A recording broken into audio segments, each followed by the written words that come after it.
తాకట్లో ఉన్న మీ బంగారాన్ని విడిపించి ఆ రోజు ఆన్లైన్ రేటుకి కొంటాం. Sharma gold company. నమస్కారం అండి, వెల్కమ్ టు సుమన్ టీవీ. నేను గీతాంజలి. ప్రస్తుతం మనతో పాటు ప్రముఖ జ్యోతిష్యులు బ్రహ్మశ్రీ నందిభట్ల శ్రీహరి శర్మ గురువు గారు ఉన్నారు. వారిని అడిగి ఏప్రిల్ 26వ తారీఖు శని త్రయోదశి అండి. శని ప్రభావం ఈ విశ్వావసునామ సంవత్సరంలో ద్వాదశ రాశుల వారికి ఉందని గురుగారు ఆల్రెడీ చెప్పి ఉన్నారు. అయితే ఎటువంటి ప్రభావం ఉంటుంది, ప్రత్యేకించి ఈ శని త్రయోదశి రోజున ఎటువంటి పరిహారాలు చేసుకుంటే మంచిదో తెలుసుకుందాం. ప్రత్యేకించి ఇప్పుడు మీనం, మేషం వీరికి బాగా ఎక్కువగా ప్రభావాలు ఉంటాయని చెబుతూ ఉన్నారు. అలాగే కుంభరాశి వారికి కూడా ఈ ప్రభావం ఉంటుందని అంటున్నారు.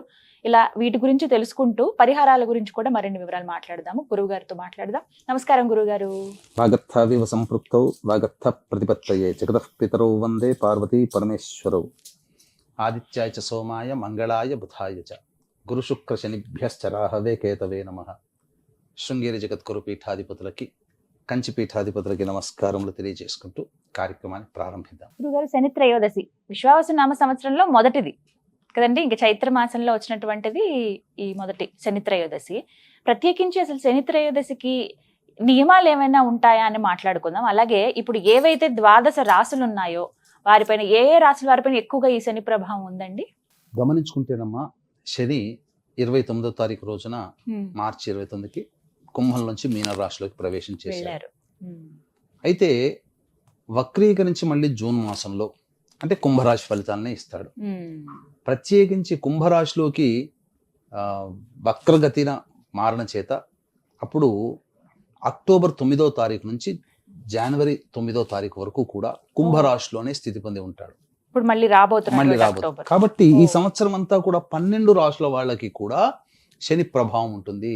కాబట్టి ఏలినాడు శని దోషం పోయిందని చెప్పి మకర రాశి వాళ్ళకి, అర్ధాష్టమ శని పోయిందని చెప్పి వృశ్చిక రాశి వాళ్ళకి, అష్టమ శని పోయిందని చెప్పి కర్కాటక రాశి వాళ్ళకి సంతోషంగా ఉండదు. ఎందుకనంటే 3-4 నెలలు మళ్ళీ కుంభరాశిలో ఉండడం వల్ల గత 2.5 సంవత్సరాల్లో 3 కుంభరాశిలో ఉంటే ఎటువంటి ఫలితాలు పొందారో అటువంటి ఫలితాలు ఉంటాయి. అంటే ఓవరాల్ గా చెప్పాలంటే 12 రాశుల వాళ్ళకి కూడా ఈ యొక్క శని ప్రభావము. అన్నిటికంటే వీక్షించేటువంటి ప్రేక్షకులు కూడా గమనించాల్సింది ఏంటంటే శని కర్మదోషాలని తొలగిస్తాడు. ముందు భయపడిపోతాం గురువుగారు. అంటే ఇక్కడ మనము ఒక కర్మదోషము, కర్మస్థితి అనేటువంటిది అంత అర్థం చేసుకోవడానికి చాలా జ్ఞానం ఉండాలమ్మా. దాని మీద ఎవరైనా కానీ శ్రద్ధ పెడితే తెలుసుకోవచ్చు. కానీ సింపుల్ గా వాళ్ళ అందరికీ కూడా అర్థమయ్యే ఒక్క మాట చెప్తాను. తప్పకుండా. ఇప్పుడు సంపాదిస్తుంటారు ఏ వ్యక్తి అయినా, మీరైనా నేనైనా అందరూ కూడా సంపాదించేటప్పుడు ఏ వ్యక్తి సంపాదనలోనైనా కొంత దోషం ఉంటుంది ఎవరికైనా కానీ, కలియుగ ప్రమాణాన్ని అనుసరించి. కాబట్టి ఈ దోషాన్ని మనం ఎప్పుడు అనుభవిస్తాము అనంటే చేయగానే అనుభవించం.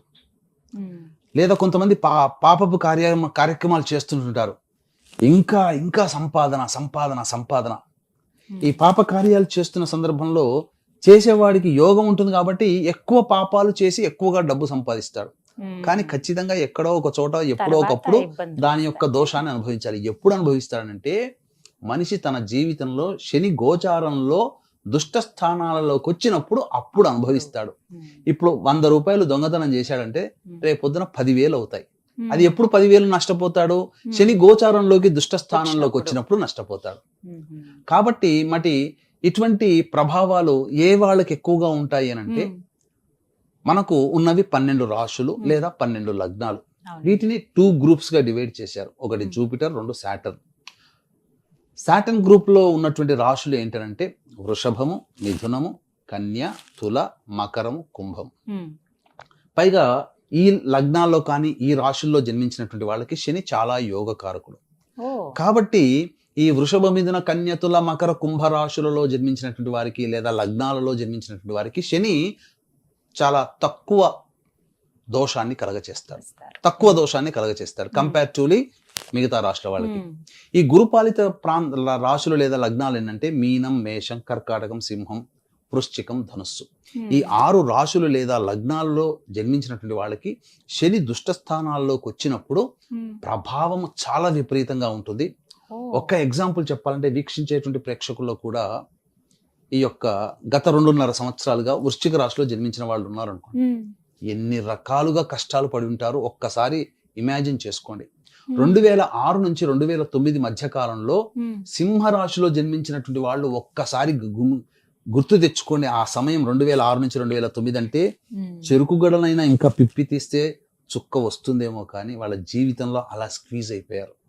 అంటే దుష్ట స్థానాల్లోకి వచ్చినప్పుడు ఆ రాశి వాళ్ళు, ముఖ్యంగా గురుపాలితంలో జన్మించినటువంటి మీన, మేష, కర్కాటక, సింహ, వృశ్చిక, ధనుస్సు ఈ లగ్నాలు లేదా రాశుల్లో జన్మించినటువంటి వాళ్ళకి శని చాలా దోషాన్ని కలగచేస్తాడు. అంటే ఎటువంటి దోషం కలగచేస్తాడు, ఎటువంటి సమస్యలు వస్తాయి అని అనుకుంటే, అనారోగ్య సమస్యలు, ఉద్యోగం పోవడం, వ్యాపారంలో నష్టం రావడం, అప్పులిచ్చి డబ్బులు తిరిగి వసూలు చేసుకోలేకపోవడం, ఎక్కడైనా కానీ ఇంట్లో చోరీలు జరిగిపోవడం, ఇలా అనేక రకాలైనవి మనకు ప్రమేయం లేకుండానే జరిగిపోతాయి. కాబట్టి ఖచ్చితంగా మరి ఇటువంటి వాటికి పరిహారాలు చేసుకోవాలా అని కూడా అడుగుతారు. అంటే ఇక్కడ పరిహారాలు చేసుకుంటే ఏమవుతుందనంటే దాని యొక్క ప్రభావం తగ్గుతుంది. కాబట్టి ఖచ్చితంగా మానవుడు పరిహారం చేసుకోవాలి. కానీ పరిహారం చేసుకోగలిగేటువంటి సమయాలు కూడా కొన్ని ఉంటాయి. త్రయోదశి తిథులు, ప్రదోషకాల సమయాలు, ఈశ్వర అర్చన, ఇవన్నీ కూడా చాలా సందర్భాలలో, అమావాస్య రోజున, ఇటువంటి సందర్భాల్లో ఈ సంబంధించినటువంటి పరిహార క్రియలు గనక మానవుడు పాటించుకుంటే శని ప్రభావం నుంచి బయటపడతాం. ఇక్కడ ఒకటి గమనించుకోవాలమ్మా, ఏదో సినిమాలో ఉన్నప్పుడు ఇలా మంత్రగాడు ఇలా ఇలా అనగానే రోగాలన్నీ పోతాయి, బట్టలన్నీ కొత్తవి వచ్చేస్తాయి, అలా భవంతులు వచ్చేస్తాయి, అలా జరగదమ్మా. అంటే మనము అనుభవించాల్సిన కర్మ అనుభవించక తప్పదు. కానీ శని అనుగ్రహాన్ని గనక పొందితే ఆ కర్మ మనకి ఎంత అనుకూలంగా మారుతుంది అని అంటే, ఒక్క మాటలో చెప్తాను. ఒక వ్యక్తి కింద పడాలి, బండి మించో లేకపోతే ఎక్కడి నుంచో కింద పడాలని రాసి పెట్టింది. శని అనుగ్రహాన్ని పొందినటువంటి వ్యక్తి ఏమవుతుంది అని అంటే, గుడ్డ పేలికలున్న చోట, దిబ్బ మట్టి ఉన్న చోట, ఇసుక తిన్నెలు ఉన్న చోట పడతాడు. ఏదో రాసుకుని రాపిడితో కొద్దిగా పోతుంది. శని అనుగ్రహం లేని వ్యక్తి ఏందనంటే కంకర్రాళ్ళ మీదనో డాంబర్ రోడ్డు మీదనో పడి, లేకపోతే కింద పడి దొర్లుకుంటూ పోయి ఎక్కువగా గీసుకుపోయి కింద పడడం కామన్. కానీ అనుగ్రహం ఉన్నవాడికి అనుగ్రహం లేని వాడికి దెబ్బలో తేడా ఉంటుంది. దీనిపైన ఇప్పుడు ఎండాకాలం అమ్మ, మనం ఎండలో మనం వెళ్ళి పని చేసుకోవాలి. నేను బండి మీద డ్రైవ్ చేసుకోవాలి లేదా నడుచుకుంటూ పోయి రావాలి. ఆ పని చేసుకొని వచ్చినప్పుడు, పని పూర్తి చేసుకొని వచ్చే సందర్భంలో మానవుడికి కష్టం, ఎండ బాధ, చెమట కారి దాహం వేసి ఇక పని చేసుకొని కష్టపడుతూ పని చేసుకుంటాడు. అదే ఒక గొడుగు పట్టుకొని పోయాడు అనుకోండి, కొద్దిగా ఉపశమనం లభిస్తుంది కదా, పని చేసుకుంటాడు, పని కావాలి. అట్లాగే శని అనుగ్రహం ఉన్న వ్యక్తి గొడుగు లాంటి ఆధారం శని అనుగ్రహం, కాబట్టి పని అవుతుంది. కానీ ఇటువంటి శని అనుగ్రహం లేకపోతే కష్టాలు పడి చేసుకోవాలి. కాబట్టి ఖచ్చితంగా పరిహారాలు చేసుకోవాలి. మరి 26వ తారీఖు సమయం ఎప్పటి నుంచి ఎప్పటి వరకు ఉందండి? పూర్తిగా తిథి ఉందా త్రయోదశి? త్రయోదశి ఆ రోజున ఉదయం 8:36 వరకు ఎంత ఉందమ్మా, అంతే. ఉదయం అంతే. పైగా ఉత్తరాభాద్ర నక్షత్రం కూడా, శనివారం 3 కలిసి వచ్చిన అద్భుతమైన రోజు, మళ్ళీ అమావాస్య కంటే ముందున్నటువంటి రోజు. కాబట్టి ఆ రోజున అన్ని రాశుల వాళ్ళు, ముఖ్యంగా మీనం, మేషం, మిథునం, కర్కాటకం, సింహం, కన్యా, వృశ్చికం, ధనుస్సు, కుంభరాశిలో జన్మించిన వాడు ఖచ్చితంగా పరిహారాలు చేసుకోవాల్సిందే. ఎటువంటి పరిహారాలు? ఉదయం 8:30 వరకే ఉంది కాబట్టి తెల్లవారుజామున లేసి చేసుకోవాల్సినటువంటి ఆ పరిహారాలు ఏంటో తెలియచేయండి. తప్పకుండానమ్మా. ముఖ్యంగా ఆ పరిహారాలు ఏంటంటే, శనివారం రోజున ఉదయం 5:49 సూర్యోదయం అవుతుంది. కాబట్టి దరిదాపుగా 7:15 వరకు దుర్ముహూర్తం ఉంటుంది. కాబట్టి ఆ దుర్ముహూర్తంలో మనం ఎటువంటి పనులు కూడా చేయలేము. మామూలు సమయంలో 7:30 వరకు ఉంటుంది. కానీ సూర్యోదయం ముందుగానే అవుతుంది కదా, కాబట్టి 7:15 కల్లా దుర్ముహూర్తం కంప్లీట్ అయిపోతుంది.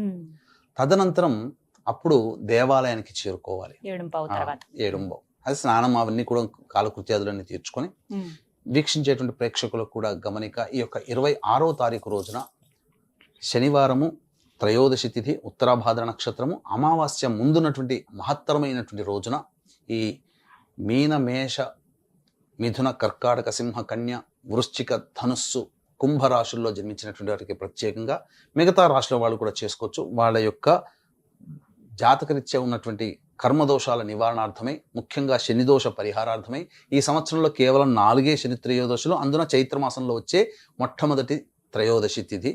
ఆ రోజున జాతకరీత్యా ఉన్నటువంటి శనిదోష పరిహారార్థమై శనీశ్వర హోమము, అఘోర పాశుపతి మంత్ర హోమము, శని ప్రభావంలో వివాహము, విద్య, దాంపత్యము, అనారోగ్య సమస్యలు వస్తాయి. కాబట్టి వీటి సమస్యల లక్ష్మీ అనుగ్రహం కావాలి, డబ్బు కూడా నష్టపోతారు. కాబట్టి ఈ యొక్క దోష పరిహారార్థమై వివిధ రకాలైనటువంటి హోమాది కార్యక్రమాలు చేయించడం జరుగుతుంది. ముఖ్యంగా శక్తిపాతము చేయబడినటువంటి శంకరుంగలి మాల, ఈ యొక్క రాశులలో చెప్పినటువంటి రాశుల్లో జన్మించిన వాళ్ళు ఖచ్చితంగా ఈ శంకరుంగలి మాల ఈ శని ప్రభావం జరుగుతున్నటువంటి వాళ్ళు ధరించి తీరాలి.